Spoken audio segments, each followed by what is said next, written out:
Give up ಮಾಡೋದು love ಅಲ್ಲ ಸಿರಿ. ಏನೇ ಬಂದರೂ ಪ್ರೀತಿಗೋಸ್ಕರ ಸ್ಟ್ರಾಂಗ್ ಆಗಿ ನಿಲ್ಬೇಕು. That is true love. ನಿಮ್ಗಳ ಜೊತೆ ಮಾತಾಡೋದ್ಮೇಲೆ ತುಂಬಾನೇ ಯೋಚನೆ ಮಾಡಿದೆ. ಜನರೇಷನ್ ಚೇಂಜ್ ಆಗ್ಬಿಟ್ಟಿದೆ, ಬದಲಾವಣೆ ಜಗದ ನಿಯಮ. ಅದನ್ನ ನಾವು ಎಕ್ಸೆಪ್ಟ್ ಮಾಡ್ಕೋಬೇಕು.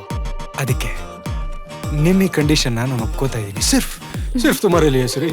ಅವಳಿಗೊಂದು ಚಾನ್ಸ್ ಕೊಡ್ತೀನಿ.